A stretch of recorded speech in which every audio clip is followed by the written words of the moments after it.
Okay mga kamads, mga kaibigan, welcome back to another content. And for this video, pag-uusapan po natin ang, mukhang magkakademandahan na kasi winarningan na si Sir Jack ng sangkabadingan.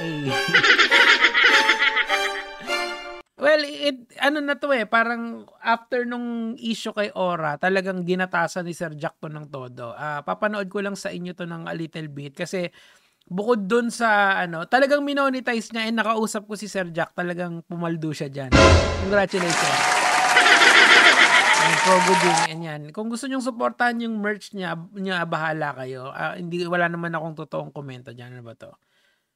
Na ngayon, ano bang ginagawa niya? Pakinggan lang natin ng konti. Diyan po ba kayo sa loob ng... Napakakulik mo, Sir Jack. Now, let's go to the main issue, to the main topic natin for today's video. Kasi naglabas ng statement ang isang grupo na naaayon doon sa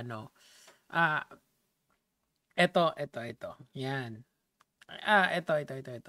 Public call to cease and desist. Galing to sa Rainbow Rights Philippines. Pero bago yan siguro, meron muna akong ipapakita sa inyo kasi si Sir Jack kasi, alam naman natin na isa yung DDS. And wala namang masama kung ano yung gusto mong political na paniniwala kasi paniniwala mo yan. Now, kung kilala nyo kasi si Congressman, what's the name of this congressman?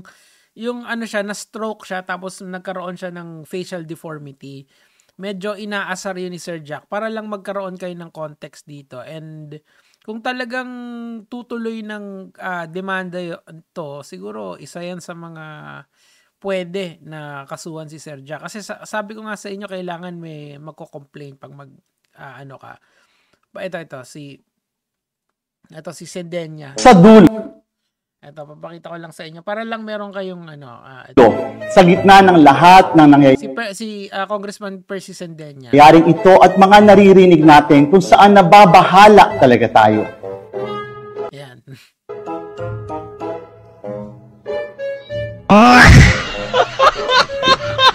Well, it's not funny. Totoo lang. Kasi nanghihiya si Sir Jack namamahiya siya ng disability ng isang tao. As someone na PWD din, of course, si Sir Jack, alam naman natin na meron siyang tinatawag na cleft palate. Hindi magandang example yan. Hindi naman authority para mang-insulto ka yung sarili mong kapansanan, di ba? You do not get a pass. Ngayon, going back to the issue, mga lods. Ang ginawa nitong, etong ginawa nitong Rainbow Rights Philippines na to, mukhang kinolekta na nila lahat ng ebidensya kay Sir Jack and kinol out nila. Public call to cease and desist. Okay? So, basahin muna natin ito. Possible violation of Republic Act 1166 or Philippine HIV/AIDS Policy Act, Republic Act 113 or yung Safe Space Act, tapos yung Magna Carta for Disabled Person.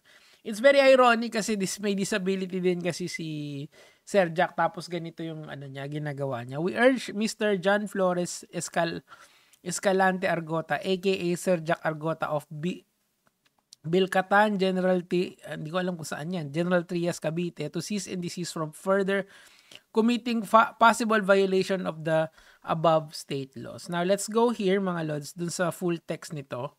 Okay, so nabasa na natin to lahat. Okay, sa paglabag sa kasong ito ay may karampatang parusa at pagkakulong at multa, okay? Ano naman 'yan? Nananawagan kami sa ibang posibleng eto nga kasi 'yon kasi nga hindi kasi sila pwedeng magkaso kung hindi kasi sila yung sinabihan noon. So, it has to be personal. Kunyari si Kong Percy, kung if he thinks na linabag yung karapatan niya, pwede 'yon. Ito. Meron din post na tinutut niya si Nikong Mander Percy Sendenya ng Akbayan Party List. Yun nga, di ba? So, mag-ingat lang si Sir Jack kasi seryoso tong mga bagay na to Dahil pwede kang mademanda dyan. Siguro alam niya naman yun, di ba? Nananawagan kami, okay? We urge everyone to not publicly ridicule or vilify. Ito nga Argota for his disability. Ito nga yun kasi yung kasing pang-iini, kung merong ginawang hindi maganda yung tao sa'yo, hindi mo rin pwedeng ilagay yung batas sa kamay mo at sabihan mo rin siya ng hindi magaganda. You are not, you are just the same as the person if you do that. Gets nyo? So, kunyari, may ginawa siya, tapos aasarin mo, PWD, di hindi ka rin iba sa kanya, ganun ka rin, di ba?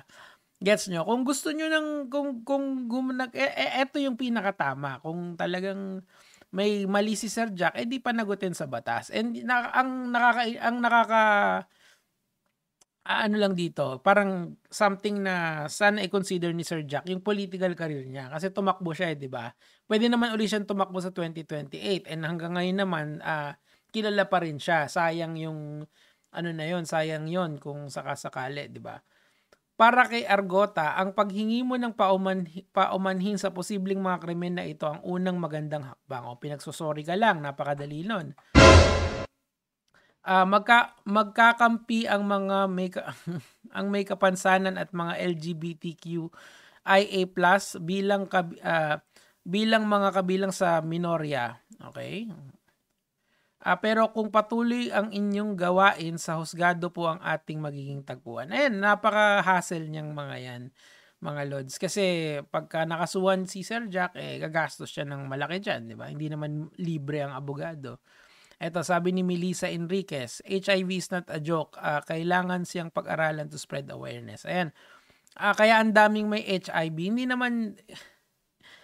naman kasalanan yun ng isang grupo. It's the fault lies with people who do unprotected sex. That's why importante talaga na kung may platform ka, you actually teach something na makabuluhan sa mga tao. And yun nga, kung mag-iiyot kayo, make sure na safe sex yun, or mas maganda, get your partner tested kung may multiple partners ka. Kasuhan na please, pabida please, samputa, sige. Back to you, ikaw naman ang makakasuhan. Kasi nga daw, ang sinasabi dito, si Sir Jack, nung nakausap ko siya, sabi niya na magkakaso din daw siya. Well, hindi ko alam kung tototohanin niya yun or hindi. Pero, yun nga, kapag, ano na lang siguro, kasi ang ginagawa kasi ni Sir Jack dito, lahat ng, wala siyang tinatarget na isang tao, except kay Percy Sendanya, yun nga, inano niya yung yung facial deformity ni Sir, di ba? Kasi na-stroke nga ito, sabi ni Elmenry Paul Unating, kung sino may kapansanan sa bunganga, siya pa yung talak ng talak. Okay? O yan, katulad niyan, hindi rin maganda yan. Kasi tina-target niyo yung kapansanan niya. Be above it, okay? Yan. Of course, HIV is something na walang cure dyan, but it's a very manageable disease, much like diabetes. HIV AIDS will never be a joke to me. It will never be a punchline. Ay, si Gia Polimia, sikat yan, di ba? So, si Sir Jack, sana mag-apologize na lang dito. Sana makita niyo tong content na to or i-forward niyo to. Kasi at this very moment, nagva-viral siya. And of course, kung may problema kayo dun sa mga politiko natin, huwag nyo naman targetin yung itsura, yung kapansanan. Targetin nyo yung argumento.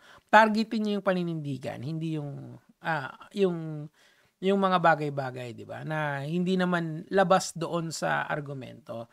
Learn to argue within the bounds of what is legal, di ba?